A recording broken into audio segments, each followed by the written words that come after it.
Casual Magic has been sponsored by Quiver, maker of the Quiver and Bolt deck cases and other fine deck holding accessories. Use the code CASUAL on their website for 10% off your order. We're also sponsored by Architect, the premier site for hosting your decks on the internet. I love them and they love me, and it seems like a good reason for you to use them. You can also support Casual Magic directly by going to our Patreon at patreon.com/ShivamB. And now, on with the show.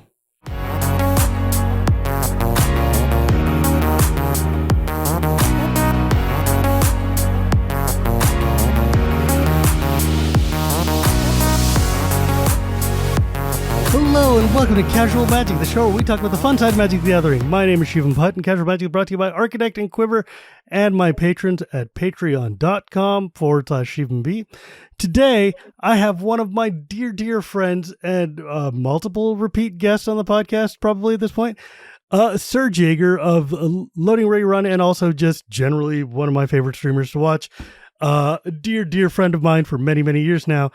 And as I've tentatively start taking my own steps into streaming, I thought it would be fun to talk and see how your journey has been going and how I can start mine. How's it going, Serge? Hi, thank you for inviting me back. Yeah, I think this is time number 3. Yeah, I believe so. It makes sense. Like, I know, yeah, actually, it is the third time, because the first time it was just like, hey, let's talk about the bio, Serge. And the second time was like, let's talk about the metaphysics of being a streamer and like the psychological impact of this lifestyle we've chosen. But yeah, like basically what's happened here is that I have hit a point now in my streaming and Magic and social career that I'm making enough of income out of this that I've been encouraged by other people to like actually take the next step and start, doing this as a job instead of as a hobby while I look for a job. And that's like a huge psychological like leap to take, right? When you're just like, oh yeah, I'm just making content. I'm just like chatting with my friend for an hour and then I'm going to go back to looking for real work, blah, blah. And then you're like, well, wait a second. I've been making podcast for 5 years. I have 3 successful podcasts and possibility of starting more. And I have a huge audience. Maybe this is just what I do. It took me a very long time to get to that point.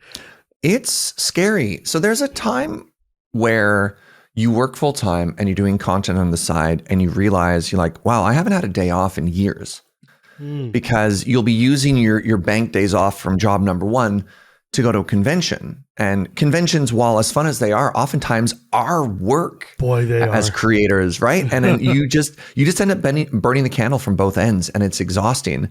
And there's this beautiful moment with a lot of the established creators where you get to share your moment of, okay, when did I get to do this full time? When did I get the security or the opportunity to quit my job and just focus solely on this? And it's always different for everybody. It's a very exciting moment. Exciting is a word for it. It's scary. Scary is another one too. Terrifying is another word. Sure. Because there's a certain comfort when this is just a hobby. Yeah. When this is just the fun like side gig that you get to do, and then suddenly you're making money off of it, and you're like, whoa, that's so cool. I've got, a couple extra $100 coming in. This could never be the full-time thing. I think what a lot of people don't realize is just how little you make as a creator in the beginning. My God. So I have some stats to share. Really?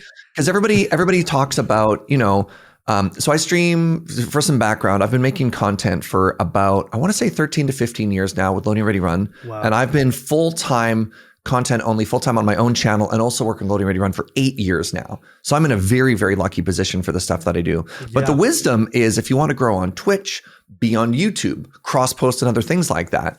So I had a YouTube short that sort of left the ecosystem. These aren't huge numbers. Sure. It got 30,000 views in the first 24 hours. And guess what the estimated income was for 30,000 views on a YouTube short? $1? $2? 14 cents. 14 cents. And obviously, if squeezing blood from a rock, man. Right, like if you're in the volume of hundreds of thousands every day or millions, you could see how that trickle would add up. But it's not like, oh yeah, Serge is making that YouTube short money anytime soon, right? Dude, I put the first episode of Casual on YouTube like 2 years ago. because EK told me like, hey, you need to do this.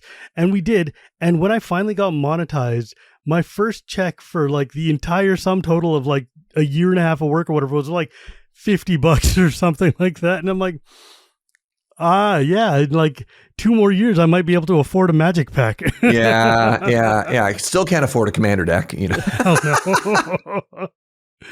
Oh my God. Yeah. But the thing is like, what I realized is that it's not just the streaming revenue. It's the package that you build. It's like, you like the real talk is like the money's coming from sponsors and from patrons and from doing things for Wizards or whatever, or whoever you're doing things for. The views money is like, if you were Medic or like, I don't know, someone who's got like the hundreds of millions of League of Legends views, maybe that's money. Or like, you know, Numat the Nummy or something like that. But like, I'm not expecting to use this to be able to get money off of views anytime soon, but it's more of using it as a vehicle to build out my presence more and do more things, right? Oh wow, that was an echo. But that's fine. What was my train of thought? Yeah, basically the reason I wanted to talk to you is because you've been so successful at this, and I've also seen you struggle with the life balance issues sometimes of like, hey, if you're a streamer and you miss a day, what happens to your stream, right? And that's like the worst, isn't it? But it's exhausting. So the best comparison is to talk about a different industry, right? Like you think that you're a small business owner, you think that you're building equity, and you're not. When the camera is off, you're making no money as a streamer. At least YouTube videos, you have the ability to have sort of a backlog and there's sort of a momentum of views that are going there. Or you can work a bunch in advance and bank content and schedule it for release, which is an interesting model to do it. But live streaming in particular is tough. The joke is when you work for yourself, you just work all the time. Yeah, that's the thing I was going to be saying. It's like there's this lie that you're told, it's like when you make your hobby your job, you'll never work a day in your life. I'm like, no. When you make your hobby a job, you will never have a moment of rest ever. Right? Like, so it's funny because on the one hand, I understand that I'm very blessed. I understand that I'm very, very, very, very blessed. And there's some terrifying statistic, like 75% of children want to grow up to be either famous or influencers. And my first thought is you need better role models. Be a doctor, be a rocket scientist, shoot for the stars. Don't settle for this. Right. And a lot of people would kill to be in the position that I'm in. And I do want to manage the expectation. So let's talk as honestly as possible. I'd like to consider myself the equivalent of like a pro league sports player. Sure. Right. Like I'm Canadian. I'll talk about the NHL. There's the top tier people, and you know, they make good money. They are legitimately famous. And even some of them, after a couple of years, they burn out and they can't retire off that. Like they have to find another job afterwards. And then there's the pro league. Right. There's the people under that make a decent living off of it. This is their full-time job. This is all that they do for income. They get granted a lot of opportunities and a lot of privilege from it because, again, they get to play the sport that they love and they get paid for it. But, you know, I'm not getting like magazine sponsorships, right? You know, it's a modest living, but it is still remarkable that this is what I get to do. And then to continue the sports analogy for streaming and stuff like that, right? You've got, you know, your beer league, you got your fans, you got your viewers. Folks. Like there's this massive pyramid that supports the whole thing, and only the very, very, very tiny top. And speaking of very tiny top, I'm in the top 0.1% of streamers. That's insane. Of something like that. Yeah. Like, and again, it's not, I don't even know. So for background, sometime during the pandemic, there was this massive Twitch leak where their source code was leaked. And on top of that, the earnings of their top 10,000 streamers were shared. That. Yeah. And like Loading Ready Run was on there. My name was on there. Wheeler was on there and stuff like that. And people come on and be like, congrats for being number. And they'd like give the number and the top earning. But the remarkable thing about that, you're saying 10,000 people, is like you're expecting big money. The shocking amount is how many of them weren't even making minimum wage for hours worked, right? And again, that's just Twitch. That doesn't include sponsorship or other stuff like that. But it's not a lot of money. No, it really, really isn't. And that's part of what makes this such a almost dumb move for me to be making. Like I have this magical ability to jump on a train about 2 days after it's left the station. and so it's like, this is not like, I should have been smarter and jumped on this earlier, but you know, I didn't have the confidence, or I didn't think that this was a viable path. But then, like, you know, what happened is, like, Shivam and Wheeler took off, and like, without advertising, without doing literally anything but just posting a show on every other week or something, our Patreon is making a lot of money. Congratulations. And it's great. It's very successful. And I was like, oh, if we actually put some effort into this, like put it on YouTube or whatever, we could do very well. And so that's part of what my impetus was. I was like, what if I turned all of these disparate things I'm doing and actually formalized it and make it into something? I mean, the biggest problem is, like, I would lose access to watching you or watching Wheeler or whatever, because I'd be doing my work at the same time. We got VODs, but you know. Yeah, but I sat and I was like, okay, well, what does this actually mean? Like, what does it mean to actually have to sit there and stream and have to, like, work on the taxes of all this? And, like, one thing I noticed, like, the other day, Amazonian was out of studio for any number of reasons. And instead of not having her stream, she basically loaded a reel of all of her old, like, Brawl videos and just played it so that if people pop in her stream when expecting it, they would still see content. And I was like, that's incredibly smart, but also, like, wow, that implies it also something. shows the fear, but you can't leave your channel without anything on. I only know. So one of the biggest names in Twitch is a variety streamer named Co-Carnage. Typically sitting in like 10,000 plus concurrent viewers. So like a big name. And he'll even run highlights. When he takes lunch breaks, he'll run VODs of old streams if he goes away on vacation. There is that. So streaming is a momentum thing. Streaming is the sort of thing that you kind of need to do a little bit all of the time.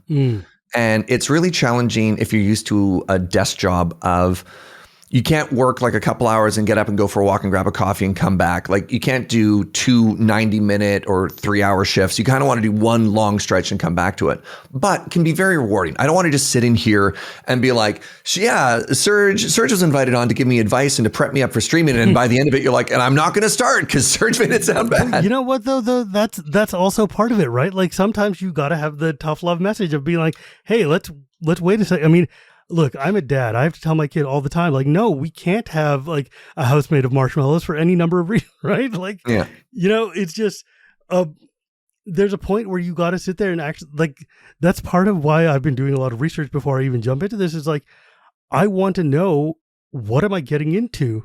Like, here's one of the problems, is like, all of my friends are streamers or content creators, all of my colleagues and stuff. And you guys, not only are you streamers and content creators, you're like upper echelon, doing it for a long time, very, very popular streamers and content creators.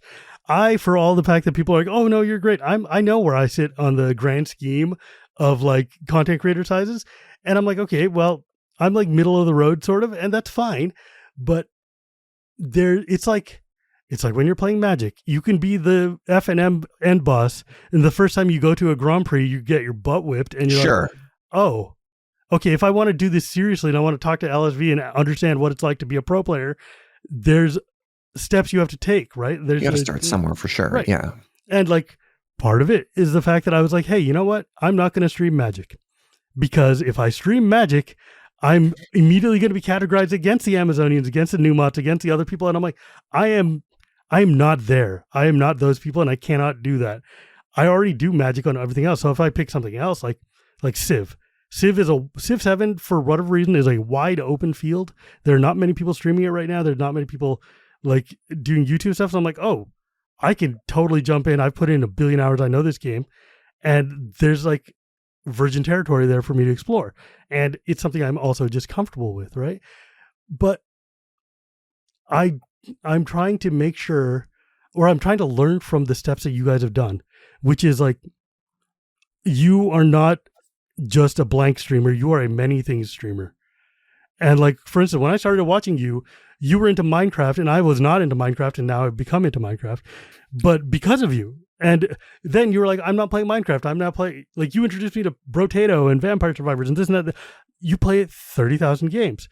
And I'm like, okay, you still have an audience that follows you, and cultivating an audience that follows you is hard. Yes. Right? Yeah, for sure. Because there's going to be X number of people who are like, yo, I loved it when you were playing Civ, but I'm not here for you playing Darkest Dungeon or whatever. Yeah. It's interesting because you'll have a very well-intentioned portion of your audience that will lie to you.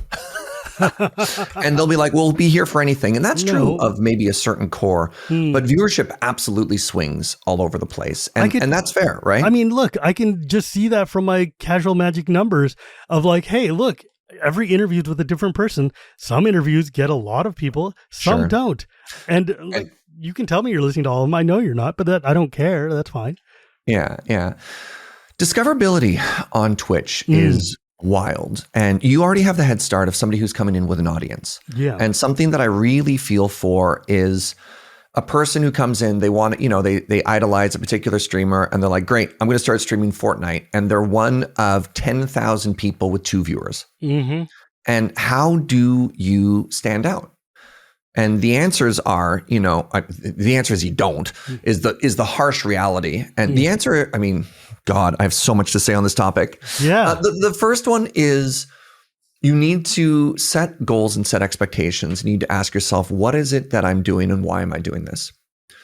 And be realistic with the goals there. And the other question you need to ask yourself is, why are you live streaming compared to making YouTube videos, compared to making a podcast, compared to making any other form of content? Why this medium in particular?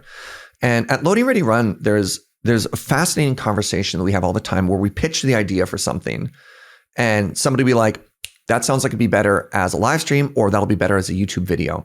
And what does that mean? Why do you even make that? Why make that distinction? And the answer is often twofold. One, streaming results in a lot of dead air, or a lot of just stream of consciousness, a lot of mess. And the idea is, would the package, would the product, would the content, I hate that word, be better with an edit? Would it be better if it's tighter? And that's a very important question to ask of like, what do you want your final thing to look like? And some streams are great because you are just yapping, you're going back and forth. And the second, the most important part is, what kind of interaction do you want with your audience? And is the presence of a live audience an additive or a distraction? And, is yapping back and forth, is the things that chat is injecting, is it making it better? Like, are you really good at bantering? Are you really good with improving? If chat says something hilarious or really stupid, can you jive with that? Or will that distract you? Will you spend less time actually making your show, making your product, and more time just like arguing? I'm visualizing my Twitch chat to the side here. Are you arguing with them? Are you negative with them? Is it really bad? Is it taking away? Is it distracting from the thing that you think makes your show better?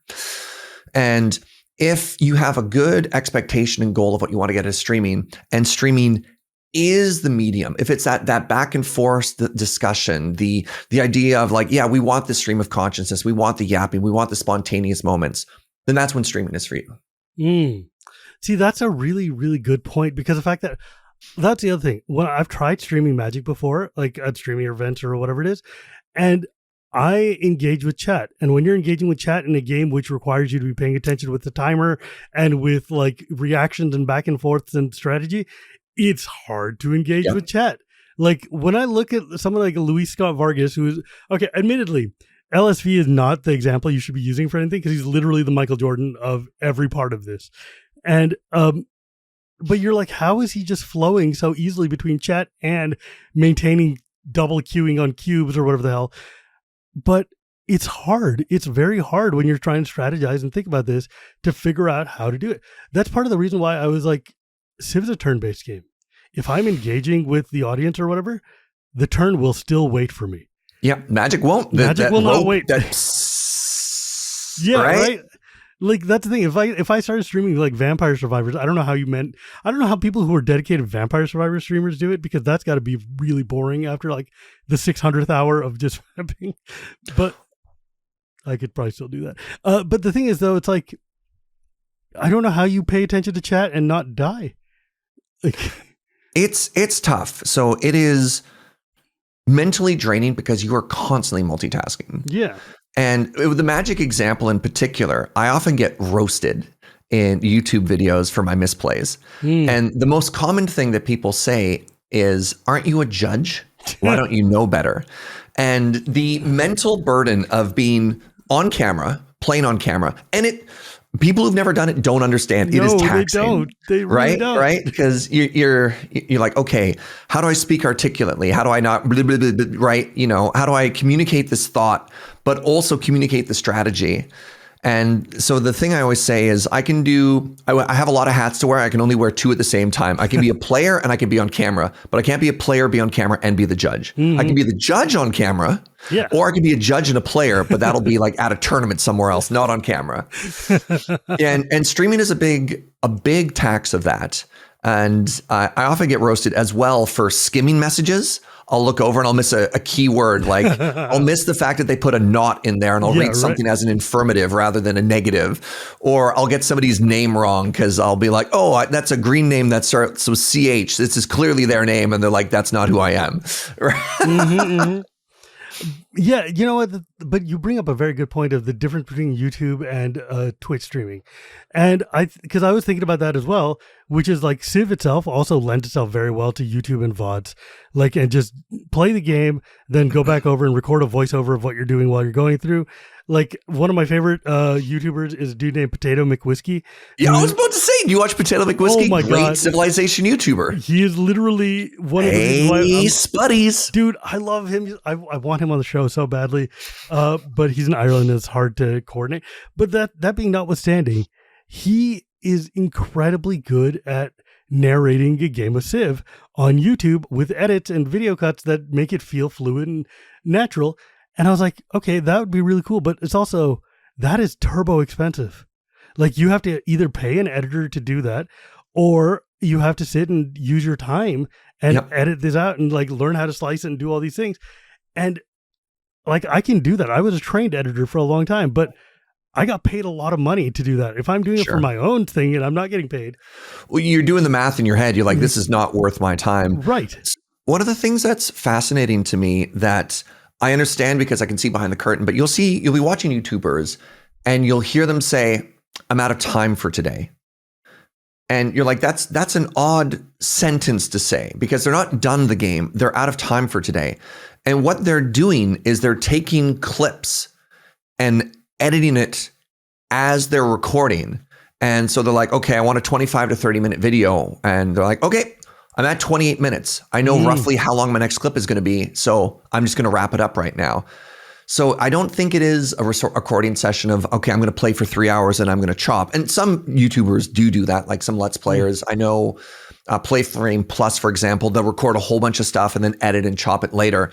But there are those YouTubers. I know it's pretty popular in Minecraft as well, where they're recording specifically clips at a time and then adding those, or maybe adding a transition or something in between. I mean, I've seen it on Loading Ready Run even, where you guys will do a thing and it's like, and that's where we're ending for the YouTubers. And now with the Twitch guys who are still here or doing whatever. And I think that there's a validity to that because, like, I see Amy, for instance, doing that a lot because when you watch her Brawl things, she'll record the intro and the extra to the Brawl video and say, like, hey, chat, I'm just not going to engage with you for this next chunk of time because I'm recording a video while we're here. I'll get back to you. And I'm like, that is like somebody who understands their craft. Yeah, to be able to double dip, there are definitely a lot of people that do that and posting VODs on YouTube afterwards. But editing out bathroom breaks, editing out intros, like cutting that down, as you said, while it's smart, it's also expensive. Yeah, it is. I always get people who be like, why don't you do that? You're like, I don't have an extra $500 a month, right? That'd be on the low side. Yeah, at this point, it's like, that's then costing me money. If I have like Potato McWhiskey numbers where I've got literal hundreds of thousands of people watching every video, I can afford to do that. But if it's like tens of people watching a video, like even right now, putting casual on YouTube is an expenditure that I can only do because I have sponsors. And then even then, like, it's taking a large chunk of my income to pay for that. If I expand to doing more things, that number is going to commensurately go higher. And as we all know, when you're starting a business, the income outlay right away is going to be way higher than the amount of money you're bringing back in.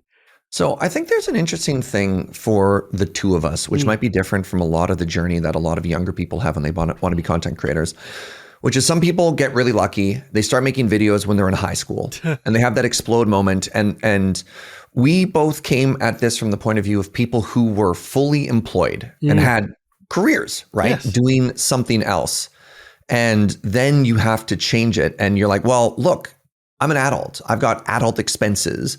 I don't have the luxury of trying this and failing, because if I fail, my kid doesn't eat. Right? Yeah. I didn't want to say your kid. I'm in a situation where we don't have a kid, but it's very different. We're adults. We have responsibilities.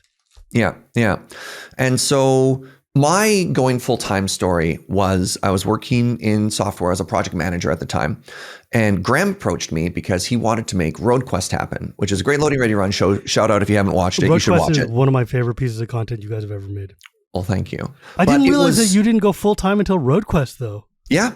But then again, that was 2018. Oh, Jesus. Did it just take a long time to get out? That's still a while ago. But yeah, I mean, dude, don't even get me started on like, hey, I thought you did this longer. Oh, can I? I mean, look, it's a show with you. Let's get distracted for a second. The year is 2013. I go to my first ever PAX West, and God, 2013 was what, 40 years ago right now? How old are we? But don't answer that question. I'm at PAX West, and I am standing in line to see a loading ready run panel. And fans in the line are looking at me and they're being like, why are you in line, Serge? We're waiting you should be in there. And I'm like, no. I'm just a friend who sometimes is in videos. I'm not a member at this point, right? And so there's always this really odd conversation with expectation with the audience of like, oh, I think you're doing so well. You're like, no, I'm not. I guarantee you, please, the $1 a month you give me on Patreon, it helps. I'm not doing anywhere near as well as you think I am. But anyways, that's an aside. That's so funny to me. Dude, I remember, okay, to relate that, when I was in whatever the last MagicCon was, I guess Chicago in February maybe, I went in there and I see a long line of people waiting in front of one of like the signing booths or whatever, and I go up to somebody, I'm like, oh hey, so who are you guys waiting for? And they're like, you? And I was like, whoa.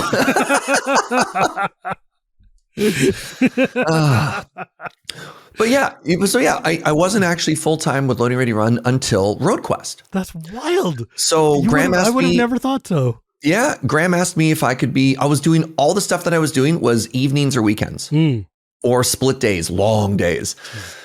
And so he asked me if I could be the producer. It would have been a 3-week commitment plus planning on top of that. I went and talked to my employer at the time and they're like, no, we can't give you that time off. And so I took a chance and I quit my job. And to do this contract, because I thought the project was really cool, and I thought worst case scenario I could apply for another job afterwards. I mean, you guys got to drive up to the Yukon. It was sick. We did. It was pretty cool. Yeah, it was a 2.5 week shoot with like prep on both sides to make everything work. So pretty. So we do the shoot. 3 days after the shoot is done, we have a PPR. So that's a nightmare. And like, oh, you mean after you get back from that? Oh yeah, we had to rush back. Most people flew back, and a skeleton crew drove back. It was me, James, Adam, and I think it was Beej and Ian did rotating shifts. We drove 18 hours a day so we could make it back, because it's like a 60-hour drive or something like that. It's long. Also, did you guys end up leaving Ian's car out there? We sold all the cars. Yeah, we only brought back the production one because it was it was literally cheaper to sell the cars in the Yukon? Or even just write the cars off and fly people back than it would have been to drive 3 back because of all the gas, all the extra like hotel rooms, food, all of that stuff to get people down, pay for the ferry, and then pay to store them and then hopefully recoup the cost somehow. I did the math and I was like, nah, man, let's just sell them in the Yukon and call it a day. Yeah. Yeah. So 2018, I get this job. Right after that was MagicCon Vegas as well, which was, I think, one of the first ones in 2018, maybe the first one was 2016. Vegas. That was GP at the time. Pardon me. Yeah. And so what started off as this like 3-week ask turned into almost 2 months of just doing full-time creator stuff, of doing this filming, the planning, the PPR, which, I was getting paid to do because it's like a 3-day time commitment. It sure is. And then getting flown down. That was the first time I'd obviously gone to conventions, but that was the first time I was flown like as a guest and as a member of Loading Ready Run to one of these conventions. And I came back and I had a very honest conversation with Joe of being like, okay, well, I'm very lucky at this point. Oh my God. Okay. Speaking of RoadQuest, sorry. The day that I bought the first car for RoadQuest, the day that I signed the papers and I was like, okay, this show is actually happening. I took a picture of James in the car and I got a notification on my phone which was I got accepted into the Twitch partner program that day. Damn. And if the timing had worked out differently, because I took all that time off for filming, I don't know if I would have hit partner because again, of the momentum stuff. So I got to evaluate, okay, I got an influx of money because of this massive, like the hours I put in to make it happen, I got paid for. And then I was a Twitch partner and I had some savings from all the years that I worked in tech. And so I asked Joe, okay, can I try this? 6 months, right? It's August at this point. By December, how big does my channel have to be? How many subs? How many days do I have to work? What sort of income do I have to have in order to make this? And the goal was very humble. It was like, can I make $30,000 a year as a streamer? Which again, you got to remember, people everywhere make different amounts. To some people, that's a lot. To other people, that's peanuts. It's not necessarily a living wage in the Pacific Northwest. That would not. That's like, sub minimum. You're scraping by. For sure. But just trying to manage those expectations. Yeah. But that was my goal. That was my goal for 1 year. Can I make $30,000 as a creator? And I managed to hit that in the first year. And I was like, okay, I'm going to give this a go. And then after 3 years, I deleted my LinkedIn. I was like, after 3 years, I'm just like, I think I can make this go. And it was humble, but I was seeing growth year after year after year. And then 8 years later, between my home channel and Loading Ready Run, and as you said, like 40 other little revenue streams, this is all that I've had to do. And it's very humbling. Yeah. But that's the thing. That's why I wanted to talk to you, because you are such a perfect example for the kind of exact scenario that yes, it might not be applicable to everybody, but at least to me, you are definitely the path that I would be walking the same, because I come from the same background of a tech salary, of like having done this part-time hither and thither, and then taking this step into like making it into full-time, because we've got recognition walking into this. So I know that I will at least have some number of audience. It's not going to be like real talk. If I have like 50, 60,000 people who watch and pay attention to these things, there's going to be like 20 or 30 that actually show up to watch me on a stream. Live streaming is humbling to start. Yeah. Like I already know it's going to be like 5 people to 10 people. And eventually you build up. Because real talk, you're never going to just start with 100,000 people. And if you did, you would die, because the pressure of having, like, I've been to multiple PPRs. I've been to gigantic streams with you guys. Just knowing that there's like half the world is watching me is a lot. It's a lot. People don't realize. And like, there's such a difficulty of just talking into an empty room. Like, we haven't even gotten to that part. Like, I don't know how you do it. I mean, I do because I want to do it, but it's still hard. Yeah. At least with podcasting, because you do a guest talk show, it's a back and forth, right? You're having a dialogue. You have somebody to bounce ideas off of. At Loading Ready Run, when we started, and they started streaming early, like early. I want to say 2012 is when Laura started streaming. And even people who'd been doing YouTube full-time and sketch comedy for full-time talked about how challenging it was to solo stream. Yeah. And so we often had the concept of the co-pilot, where you'll see at Loading Ready Run, there's a lot of 2 people streams where you have one person might bring up a question from chat. One person gets to focus on the gameplay portion, because it can be a lot. Even the people at Lure have been doing this full time for decades, don't always like to stream by themselves, because there's a lot to micromanage. You screw up, you feel unprofessional. You never want to tilt when you're live streaming. And my friend Adam would say you need a really strong mental, right? Yes. Like, how do you take adversity? How do you take a setback? How do you reset? And how do you keep a friendly face going to keep doing this? So in the early days of Twitch, actually, I used to watch, this is very odd, before being a streamer, I used to watch a lot of League of Legends streams. That was like my introduction to the whole thing, because I loved playing League, and I would watch like Night Blue 6 and some other people back then.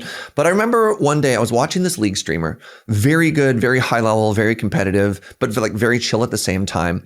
And he had lost something like 6 games in a row. And I'd never heard such an honest, defeated sigh of being like, hey, real talk, if this wasn't my job, I would be done today. I couldn't keep going. Right? Like, I am shot. I'm demoralized. I'm not having fun.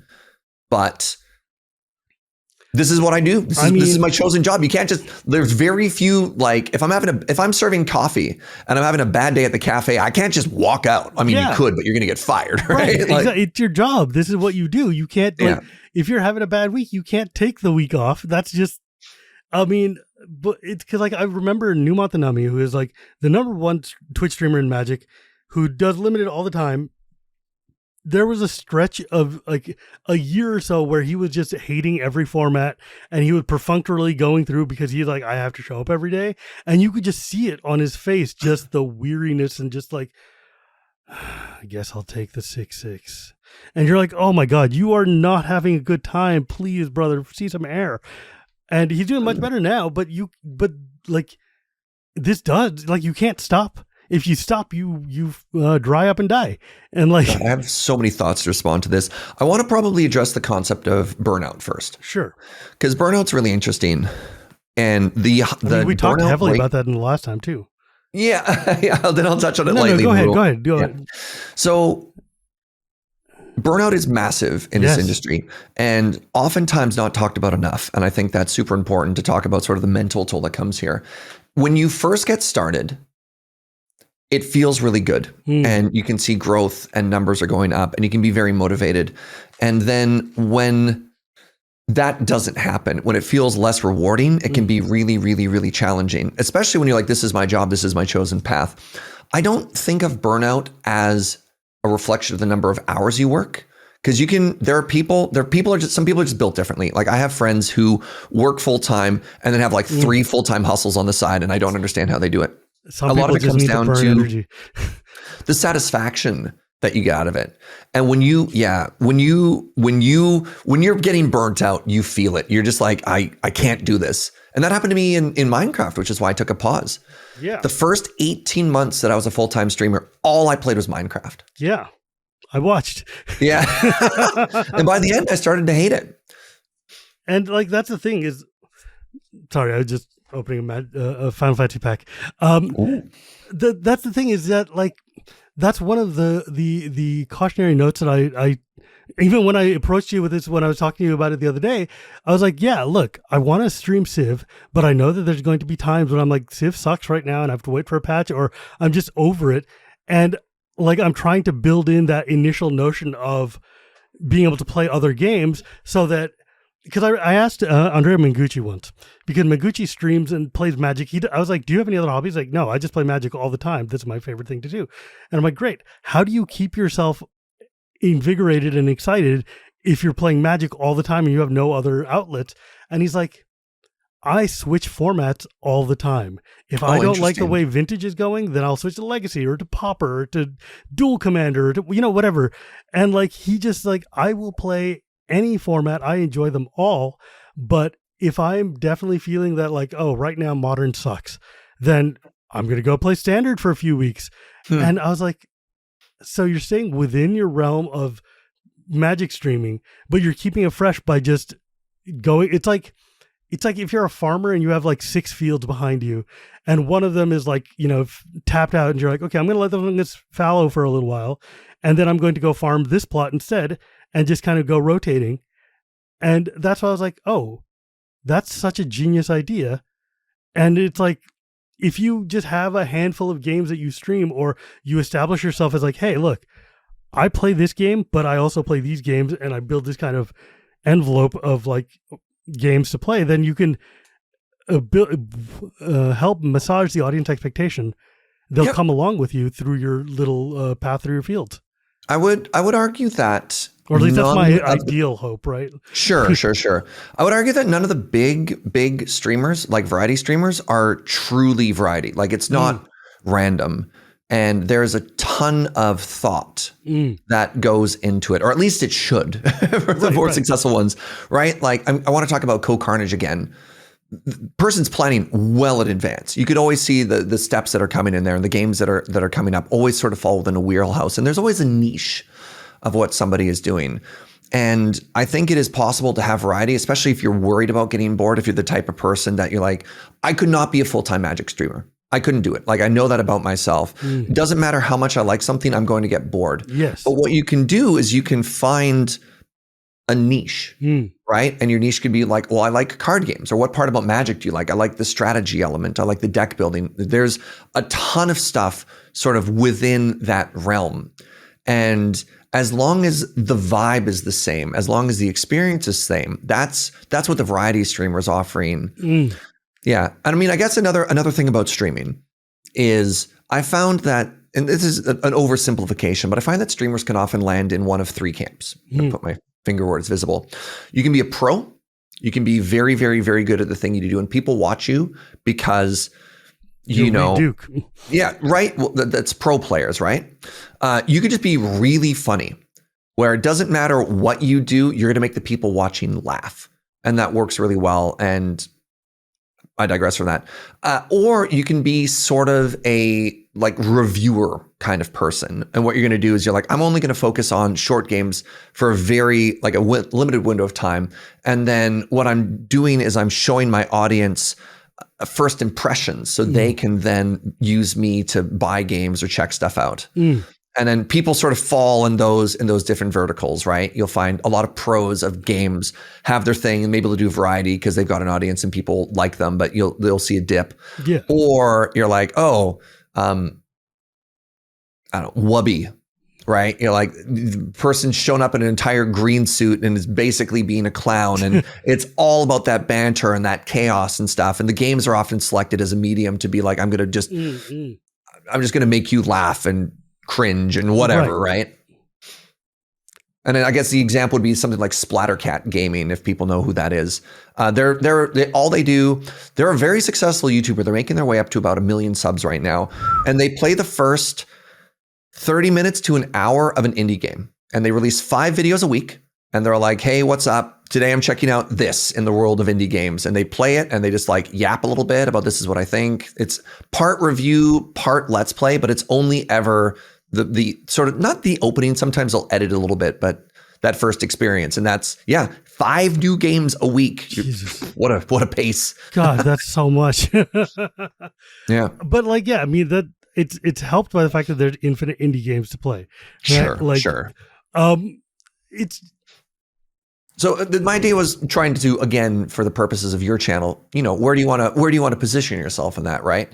Are you going to present yourself as an expert, as an authority? Because, you've dived deep into Civ, and maybe that's a nice starting point, but is that what you want to do for every strategy game? Or you're like, no, I want to have a really cozy place where people can come in and yap, and we'll have strategy games as sort of like a starting point because they're fun to talk and they're fun to think about, but so it goes back and forth. Or you're like, no, we're just going to check out a bunch of different games all the time. See, that's the thing. That's what makes me actually sit there and think about the fact that like this might the content that I'm imagining might actually just be better for doing like edited YouTube clips as opposed to live streams. Just because then I can sit there, I can play a game, I can put a voiceover, and I can have somebody edit it and clap it and throw it on YouTube. But one of the things that your calculation is not taking into account that I have to think about is that as a person with ADHD, I need accountability, and I need accountability, and I need to have like something to be responsible to, right? Like for instance, when Wheeler and I like, it's I don't know how Wheeler and I have managed to get like 60, 70 episodes or whatever of our show, but because we're both we're very all over the place type of people. But it's like a schedule, and having to be accountable to each other and having to be accountable to our Patreon means that we hit our numbers and put our content out when it needs to be. Having a live stream where I'm like, look, I go live on Mondays, Tuesdays, and Thursdays, and that's my schedule, and I have to do this, will give me personally a rhythm that I have to follow and fall into. And then I can build from there. Like, for instance, this podcast, I've put out almost 300 episodes of this show. Congratulations, by the way. Which is mind-blowing. And it's the longest I've done anything short of like my one actual job I had.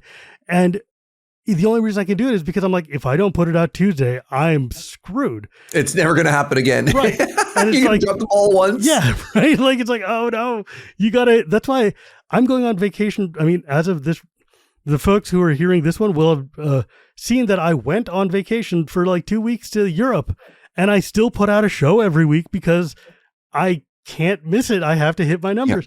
Yeah. And that's why the feeling I get from in the issue of Twitch versus YouTube is that if I am scheduled to go streaming on Twitch, I have to hit that. And if I don't hit that, then everything doesn't work. And that's one of the only ways I can actually motivate myself to do something. Like For what you it's gotta be worth, scheduled. I think that's great in two parts. One, I'm very similar. I love routine. And during the pandemic in particular, one of the things that was a giant anchor for me was my live stream. Mm, And here comes the unhealthy part. I streamed every single day that's too much. at the same time. I had nothing else to do. Again, it was during lockdown. Yeah, fair. But yes, it was also too much. But what I did is I had my camera and my lights went on at the exact same time every single day. And it gave me a reason to go to bed. It gave me a reason to wake up. It gave me a reason to shower and put on pants.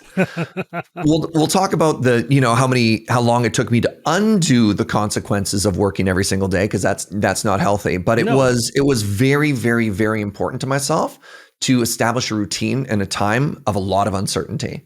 Because that was the only, you try in times where things are kind of a giant mess, you try and find anything to grasp on, any form of control when you can. And, again, there's good and there's bad there. I recognize that. Secondly, this is very important for live streaming, is consistency, is having your audience know these are the days that the person I like to watch is on. And because then they add it to their routine. And so many people are, I don't want to say creatures of habit because that sounds derogatory, but it is, though. It's true. Sure. But they find a lot of comfort in having a routine that they do. And it's like, if they wake up in the morning, they have their coffee, they put on your stream and they just chill. When I wake up in the morning and I'm like, for instance, if I'm prepping my kid for school or I'm like making his lunch and doing the dishes or whatever, handling in the morning, I flip on James's stream because I know James is going to be playing Minecraft from like 6 to 9 a.m. And he's got a soundtrack so I can just do my morning chores while he's digging a hole. Digging and yapping. Yep. Or whatever it is. Or like on Wednesdays when I'm like sitting there and doing my edits and stuff, there's a dude named Autopilot who is a musician from Manchester who plays incredibly beautiful music. And I sit and I just watch his streams and while I'm doing other work, because I'm like, I know that my radio show is going to be on at this time. Sure. We are humans of habit. This is just, it's one thing we've lost in the Netflix era is that like people used to be like, hey, it's Thursday, 8:00, my show is on. Oh, right. Yeah. Oh my goodness. One other thing, which is, we talked about, we didn't really weigh on it too much, but we mentioned earlier when streamers go offline, why are they running these VODs? And it's because of that habit. Because if, you talk about the momentum, you start with 1, you get to 5, 15, whatever, like that slowly starts to add up with the people who are watching you every day. If you break your side of this now social contract and they don't show up the next day, when do they come back? Yeah. Right. And losing that momentum is a big scary part of live streaming. That's another thing, is it's like, that's one of the reasons why I haven't started yet, because I'm like, I'm going on vacation for 2 weeks. Sure. And if you're going to start a thing that consistent and requires you to be somewhere, like even if I was starting a real job, I would still be like, okay, I will start this job once I come back from my holiday so that I'm not here and then immediately disruptive and then immediately come back.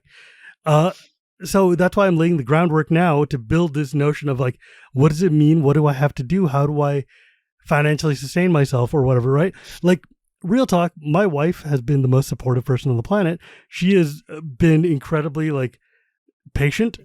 And while I've been sitting here with the scrub salary from like, think about it. 5 years ago, I was making $100,000 a year as a tech guy. Now I am not. Sure. Now I am like, not. And it's just like, hey, you know what? She's like, look, you found something you're good at. You've built an audience. You're starting to make money. But now, if you're going to do this, let's actually formalize this, do this, build out your, like we built these three sheds in the back of my yard that one of them's for storage, one of them's a game room, and one of them was intended to become a new streamer room that I'm going to build out, or like streamer and crafter and sort of thing. Sure. And so studio. And she's like, hey, guess what, dude? I need you to, because I was like sitting there, I'm like, hey babe, do you think I could put a monitor between the two of ours in the office? Because I work on this side and she works on that side. And she's like, you're not putting another monitor on that desk. Like, I'm like, yeah, but it'll be vertical. No.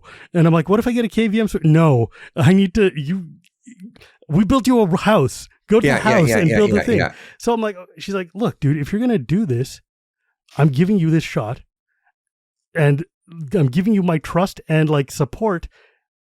Figure this out, right? So it's like, okay, all right, let's figure this out. And so that's why I'm like trying to figure this out, right? Because I think that I can do this.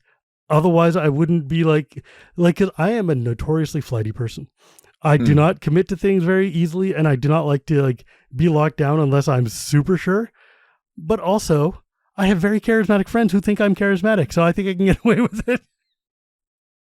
So it's scary. It's scary. It's uncertain.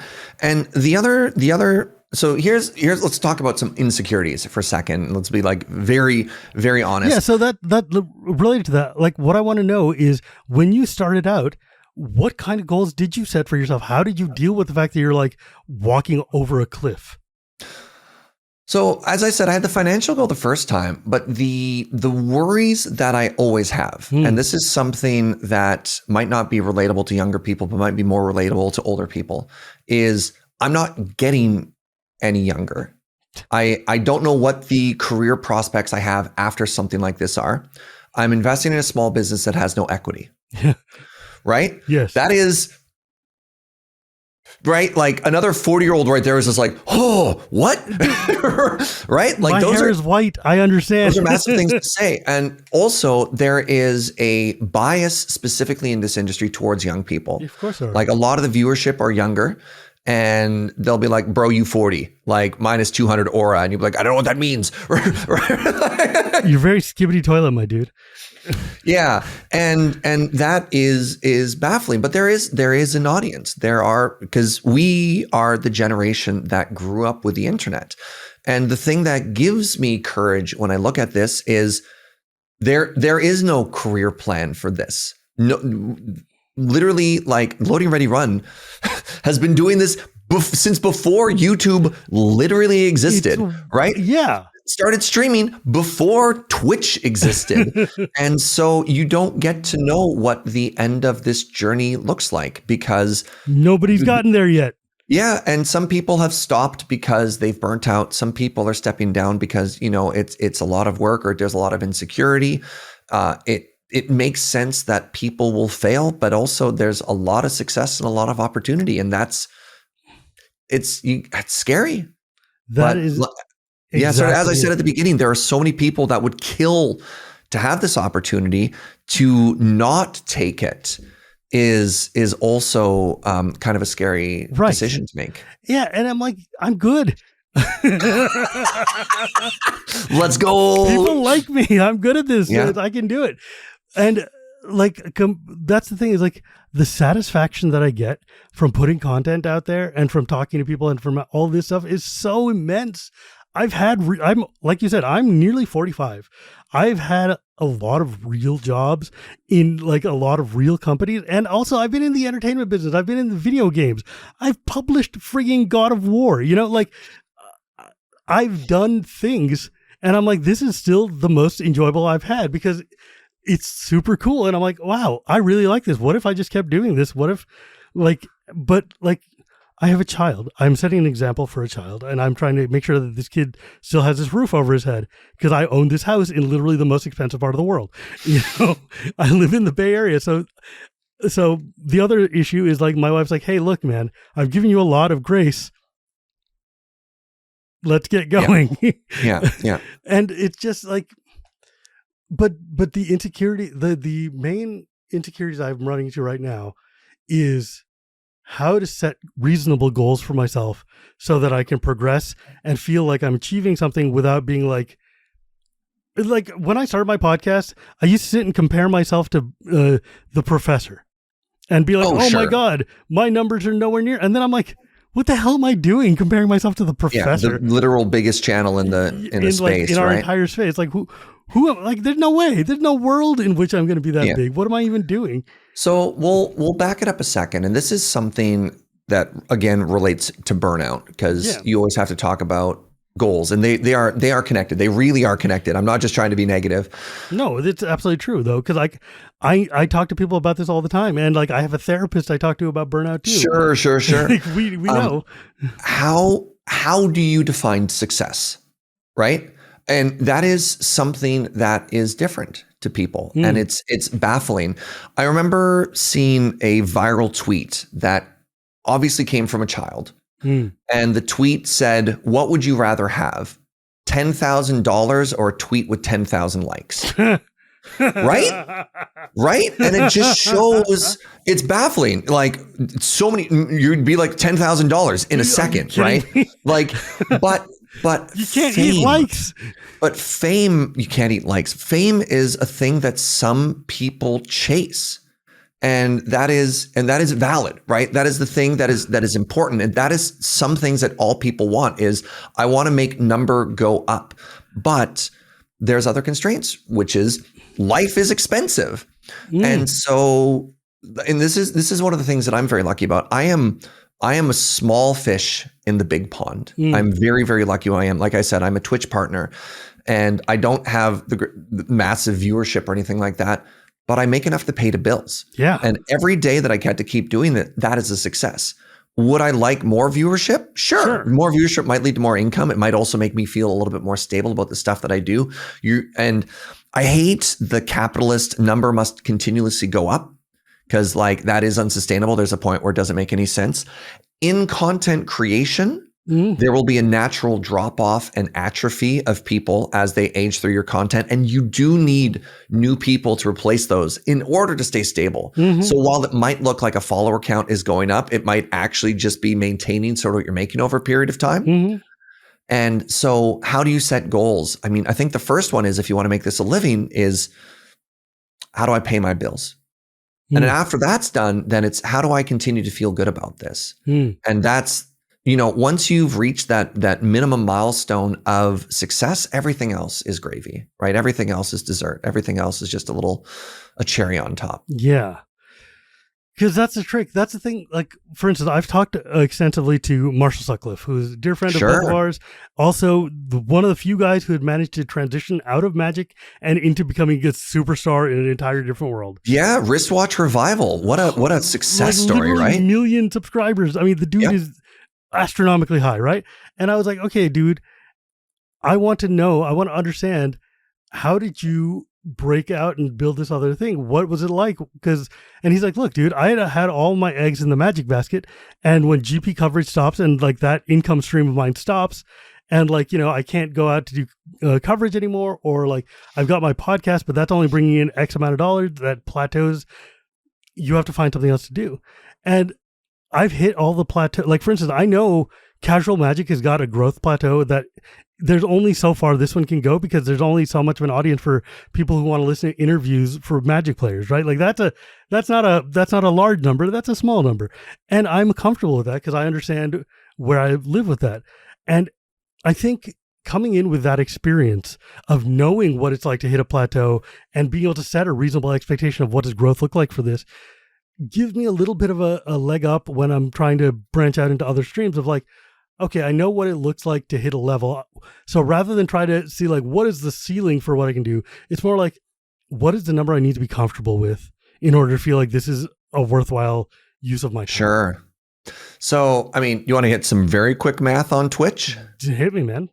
So one of the first things that I don't think a lot of people know is that Twitch takes a 50% cut of all of your revenue right off the beginning. It's pretty rough. They've gone through, and there's milestones as you get bigger to get a better split. So I'm on a 70-30 split, for example, on something called the Partner Plus program, and you can hit that as an affiliate as well. So if you want to make $1,000 a month US, subs are $600 right now. So $6 a month right now. Yes. So you're getting $3 a month per sub. So you're like, okay, what's $1,000 a month divided by $3? I need 333 Twitch subscribers in order to make that. Yeah. Twitch is a very modest revenue stream. Yeah. And that's just from subs. There might be, there's other opportunities. You get a little bit of ad revenue. You might get a little bit of bits. You might get other stuff like that. But the point, and this is why I talked about how many streamers are not even making minimum wage. Like Twitch is a rough platform when you first get started. Yeah. It can be very fulfilling in other things, but if you're like, this is what I need to make on this platform to get started, you're like, oh. That's exactly it. It's like part of the reason I wanted to talk to you at all is because you know the real talk and you're not just going to give me like the puffery. And because we're both adults and we understand what the actual stakes are here, right? Yeah.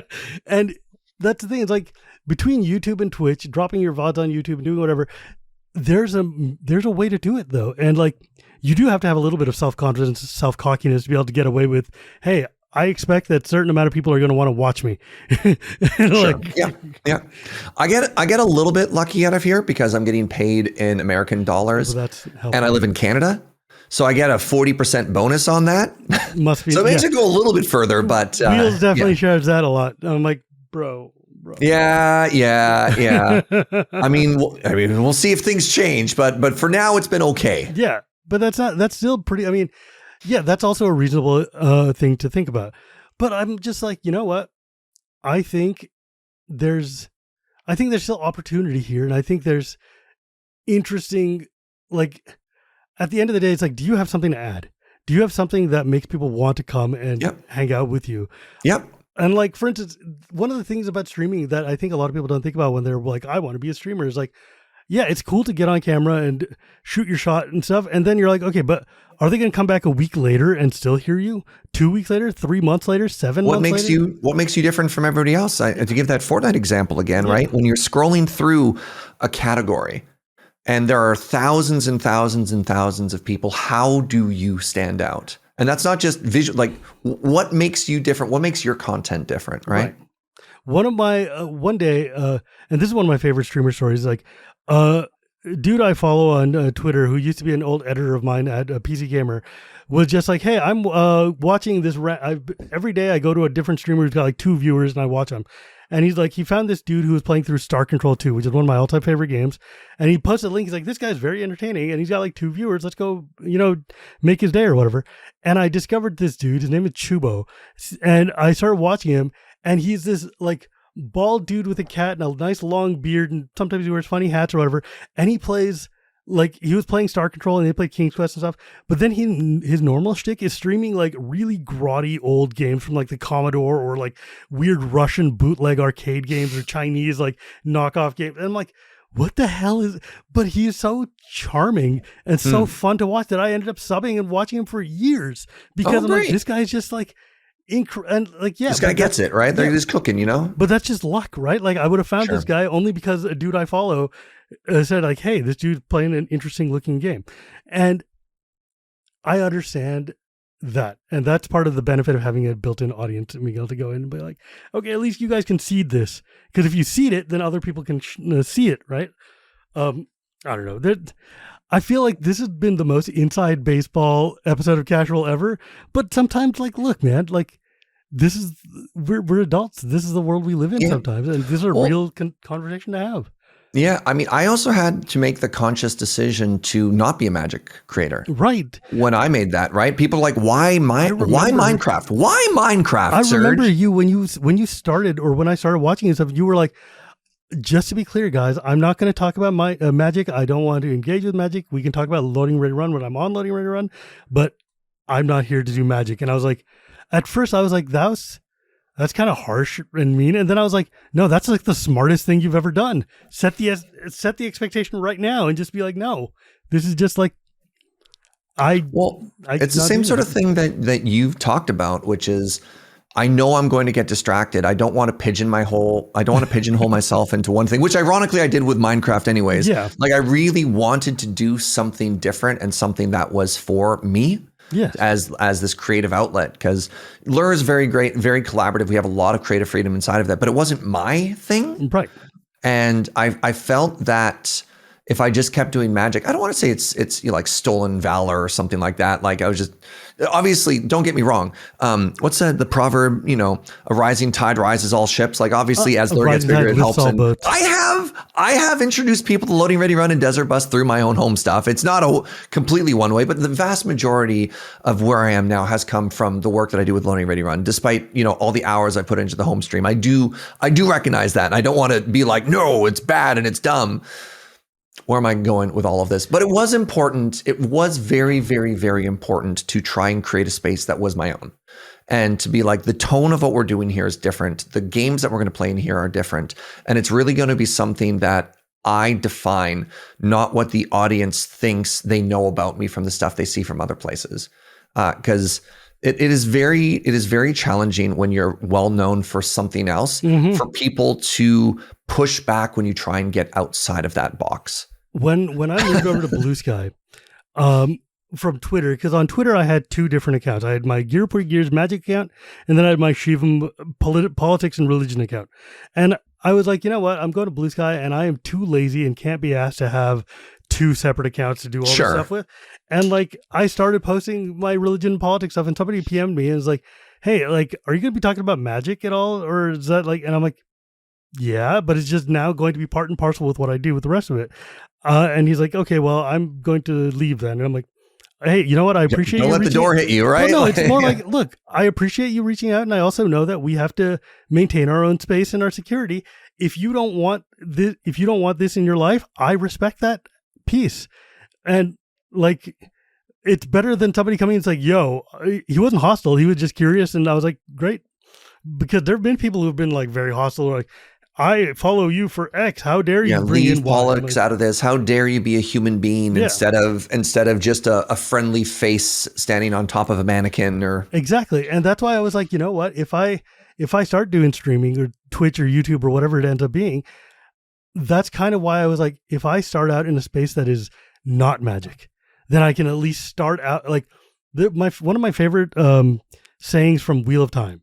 There's a scene where Randall Thor, the hero, is about to meet the nobles of this kingdom that he just took over.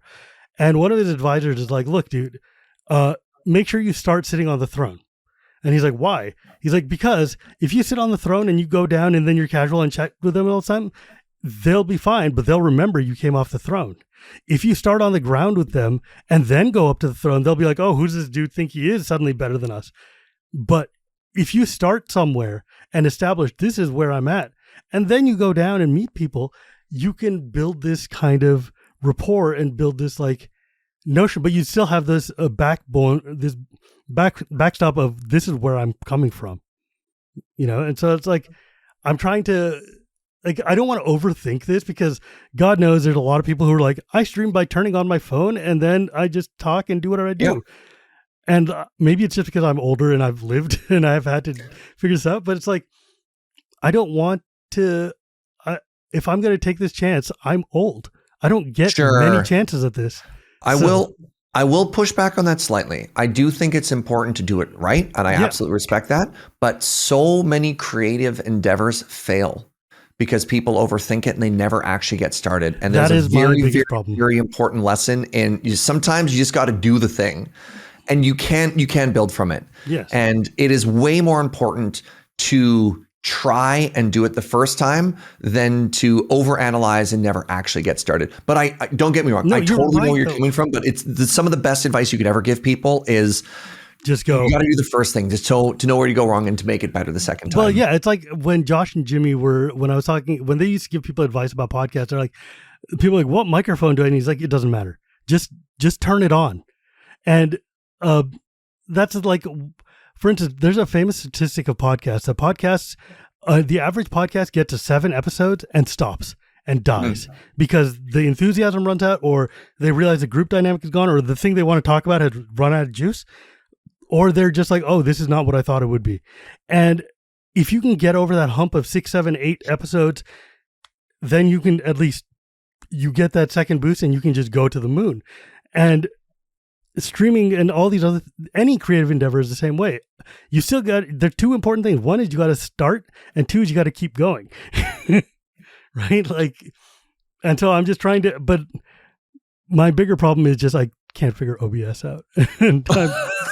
The software is not very, I mean, it's not like anything else you've ever used. I'm trying to think about this compared to a lot of my peers. I've never taken a break. Like I've taken vacations, but I've known people who've been like, no, I had to step away for a couple months or 6 months or whatever, just, got into a bad place. And they've been in the position where maybe they've had some supplemental income somewhere in there too. But yeah. The keep going, the hump is fascinating. I hadn't heard of that. It's because like, you see it a lot. Like people will just get going and then like, yep. And the only way to keep going is to keep going, right?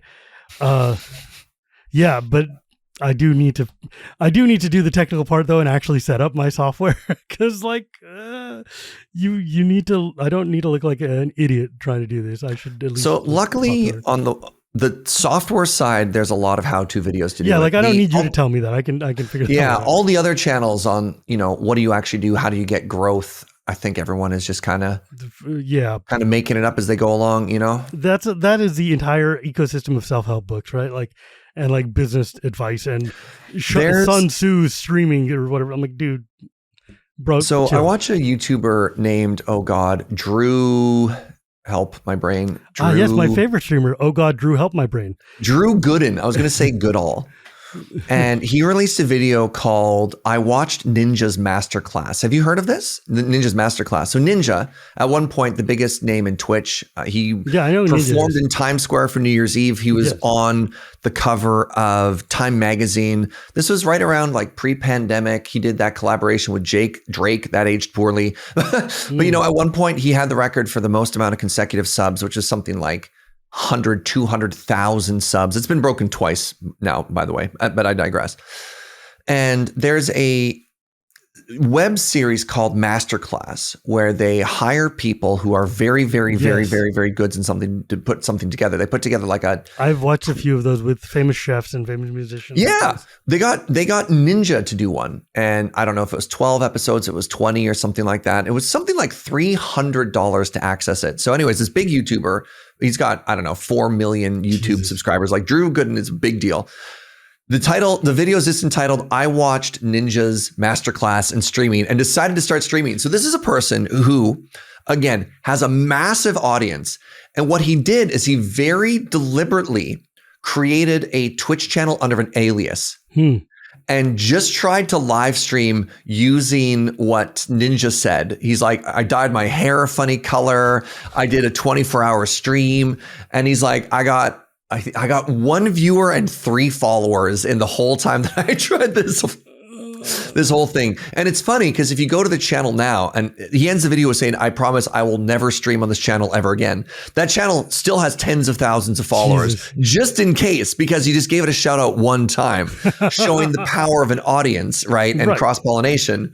But it's a fascinating and very humbling video on how even some of the biggest names in the industry, if they try and tell you how they made it work, you can't find success just by following that, right? There's a tremendous amount of luck and privilege and all kinds of stuff to actually make it big. Boy, isn't that the truth? Yeah. Hey, how do you get good at this? Well, have you thought about being born as me? Yeah. The best time was to start 12 years ago, actually. Right. The second best time is now, I guess, right? Probably not. But I remember I was talking to Kessler and I was like, hey, man, I'm thinking about getting into TikTok and start putting some content and stuff up there. And then 2 days later, it's the TikTok ban. And I'm like, oh, my timing is just impeccable. Wow. But I'm probably going to start just putting clips of this show on there anyways, just because it's another direction to go. Sure. I have heard one last thing. Yeah, please which is legitimately good advice, which is what platforms should I be on?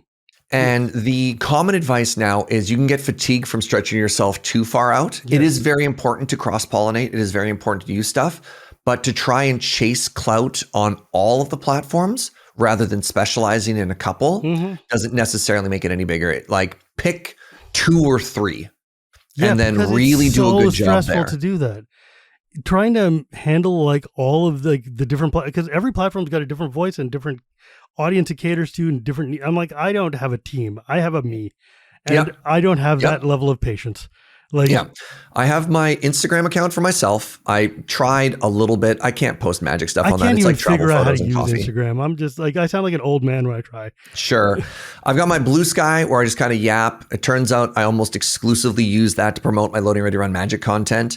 I do maybe 1 in every 15 streams I do a going live. If I get sponsored, I do a going live message, but otherwise I also delete them because I think a social media account that's just going live posts is really ugly. So I'll do a going live and then I'll delete it after the fact. I've got my YouTube for VODs and some shorts. Sometimes the shorts escape the ecosystem And then they actually, the interaction on them is just really negative, but I go, oh, well, I guess this is what I wanted. And then I have my Twitch channel, which is sort of the main thing. Right. And that's. Yeah. Like that is definitely a consideration. Like you don't want to spread yourself thin. I am not going to try. I'm not a team and I don't have the patience for it. I would rather focus on a handful that I can be good at and just call it good. Like the thing is like my goals are modest, right? Like I just want to, I don't want to try to like be the all-purpose superstar for everything. I just want to hit a plateau that's comfortable and enjoy doing what I'm doing. Yeah, make cool things that somehow make people's day better. Yeah. And not have to worry about paying the bills. What more can you ask for in life? Thanks a lot, Serge. This has been amazing. I really appreciate it. I love talking to you. You're a dear, dear friend of mine. And honestly, you've never let me astray. So this has been great. And if folks wanted to follow you, find you wherever, we should do that part of the show too, because we've been talking about your stream all day. Yeah, social media, Serge Yager, SergeYager. You can find me on Twitch, Blue Sky, and on YouTube. It would be bad for me not to shout out Loading Ready Run, specifically the LRR MTG channel. You can see all my weird misplays over there. Man, I really enjoy North 100 and I really enjoy watching the Canlander showdown, and I really want to play in one of these years. Ooh, because I've been getting guests lately. Dude, I love Canlander. I want to Wheeler has infected me, and playing Big Green in Canlander is super fun. So next time you need a dude, I'm just saying point you know a dude. You got excellent connections between myself and Wheeler already. Yeah, it turns out like knowing you guys helps a lot, and being in the same coast. But yeah, that being notwithstanding, as always, my friends, you can find me at Shivam Bhatt on Blue Sky, or you can find me at you can find this podcast anywhere podcasts are sold, or at YouTube every Tuesday, thanks to my editor Dan. And you can also hear me on Shivam and Wheeler Love Magic or the Chronicles of Dragonlance podcast. And remember, my friends, it's not magic without the gathering, and we'll see you next time.